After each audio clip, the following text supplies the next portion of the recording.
You think Cleopatra was a lover? History remembers her wrong. She was a calculated killer. Behind the romance with Caesar and Antony lies a trail of family blood no one talks about. She didn't just rule Egypt. She murdered her way to the throne, eliminating every rival who shared her blood. 3 siblings, 3 executions, 1 crown. This is the true story of Cleopatra VII. To understand Cleopatra's brutality, you need to understand the Ptolemaic Dynasty, a Greek royal family that ruled Egypt for 3 centuries. Founded by Ptolemy, one of Alexander the Great's generals, this dynasty had one twisted tradition. Siblings married siblings to keep bloodlines pure, but purity bred paranoia.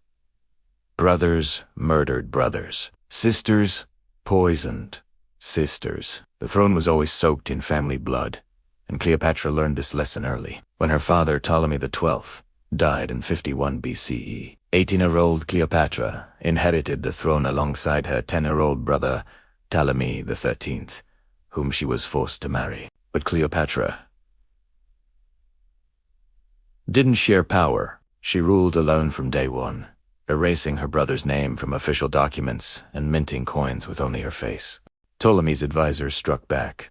They exiled Cleopatra from Alexandria, placing the young king under their control and turning him into their puppet. But Cleopatra was already 10 steps ahead. She fled to Syria, raised an army, and prepared to take back Egypt by force.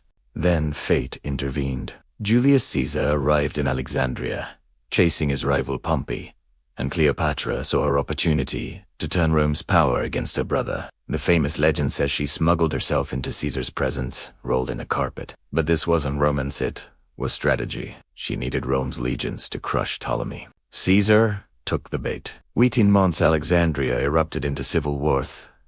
Alexandrian war with Roman legions fighting alongside Cleopatra's forces against Ptolemy XIII's army. In 47 BCE, Ptolemy XIII fled the palace. He tried to escape across the Nile, but his boat capsized. The 13-year-old king drowned in the river.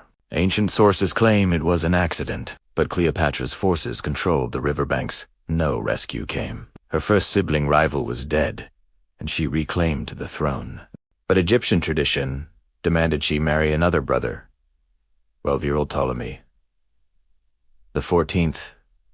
Once again, Cleopatra was forced into a political marriage she never intended to honor. This brother was even more powerless than the last. Cleopatra kept him as a ceremonial figurehead while she ruled Egypt with absolute authority alongside Caesar. Then came her third sibling, Arsinoe IV, her younger sister. During the Alexandrian War, Arsinoe had joined Ptolemy XIII's rebellion, declaring herself queen and commanding troops against Cleopatra. When Caesar won, he captured Arsinoe and paraded her through Roman chains. During his triumph, a humiliating spectacle meant to display Egypt's defeat before Roman crowds. Caesar then exiled Arsinoe to the Temple of Artemis in Ephesus, where she lived under Roman guard. She was no longer a military threat, just a sister in exile. But for Cleopatra, an exiled sister was still a sister who could claim the throne. Arsinoe's very existence was a threat, a rival bloodline, a potential figurehead for rebellion. In 41 BCE, after Julius Caesar's assassination, Cleopatra allied with Mark Antony. She had a new Roman protectorate, a new opportunity to eliminate threats permanently. Cleopatra convinced Antony that Arsinoe was plotting against them. Whether true or fabricated, Antony issued the order Arsinoe IV Mustai. Roman soldiers dragged Arsinoe from the sanctuary of Artemis, sacred temple asylum, and executed her on the temple steps. She was murdered in cold blood on Cleopatra's orders. 2,000 years later, archaeologists discovered a skeleton in Ephesus, matching Arsinoe's age and royal status. Her skull showed signs of violent death, confirmation of ancient murder. With Arsinoe dead and Ptolemy XIII drowned, only one sibling remained, Ptolemy XIV. Still technically her Karula and husband, though powerless and ignored. In 44 BCE, Cleopatra returned to Alexandria from Rome after Caesar's assassination. Within weeks, Ptolemy XIV mysteriously died at age 15. Cause of death officially unknown. Ancient historians recorded no illness, no accident. The timing was too convenient. Cleopatra needed to install her own son with Sisosisirinas Korula and rightful heir. Ptolemy XIV had become an obstacle. Most historians agree he was poisoned, another sibling eliminated to clear Cleopatra's path to absolute power and dynastic control. 3 siblings, 3 deaths: drowning, execution, and likely poison. All died within 6 years of Cleopatra taking the throne, and she benefited from every single death. But here's what makes Cleopatra's ruthlessness extraordinary. She wasn't a mindless tyrant. She was a political genius who understood power better than almost anyone in ancient history. She spoke 9 languages fluently: Egyptian, Greek, Hebrew, Aramaic, Arabic, and more. She was the first Ptolemaic ruler in 3 centuries to actually learn Egyptian and speak to her subjects.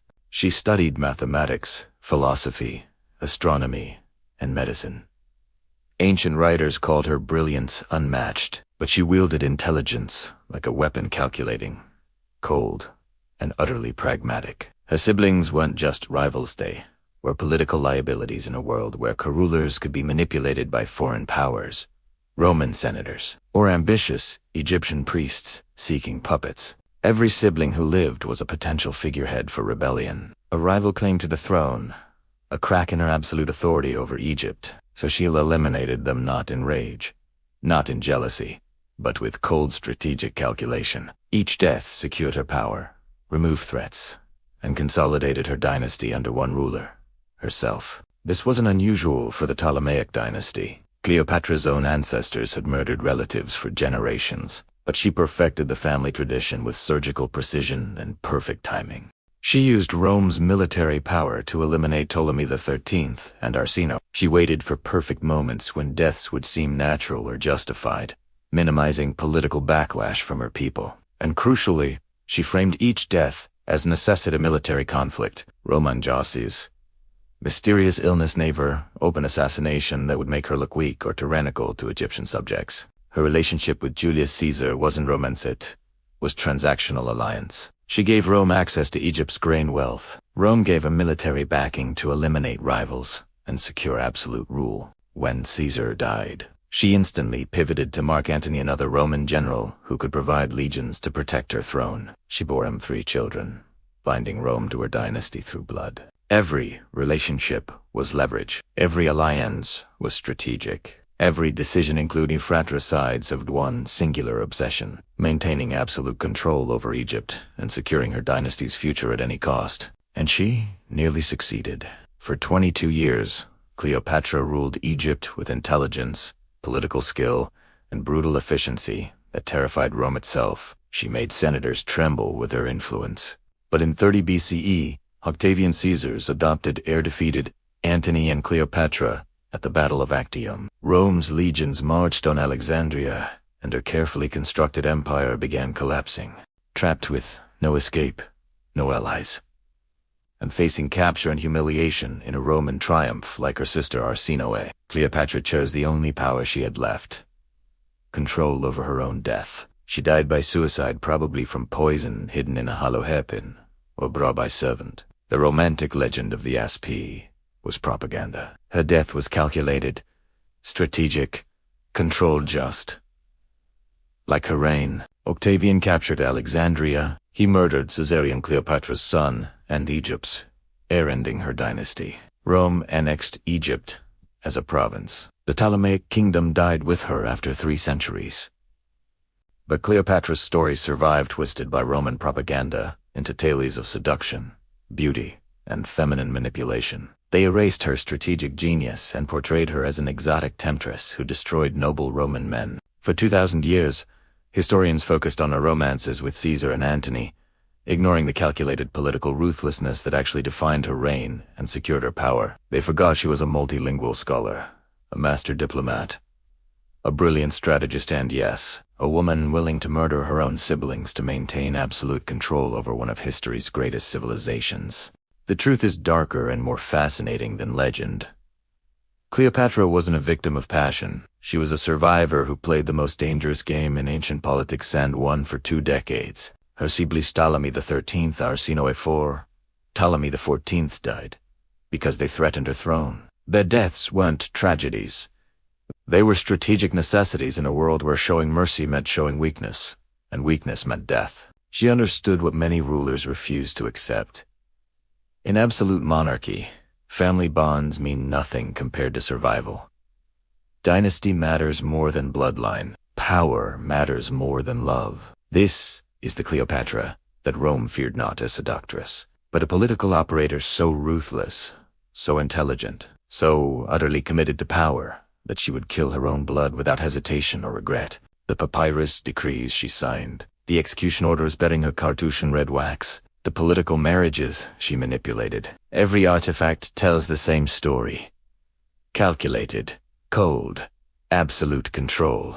And perhaps that's why history tried to rewrite her as a tragic romantic figure, because acknowledging her true nature means confronting uncomfortable truth about power, gender, and what survival actually requires in brutal political reality. Cleopatra chose power over family. She chose dynasty over mercy. She chose survival over every moral boundary that might have weakened her grip on Egypt's throne. And for 22 years, it worked. She outlived rivals, manipulated Rome's greatest generals, secured Egypt's independence, and built a dynasty that would have endured if Rome hadn't finally crushed her.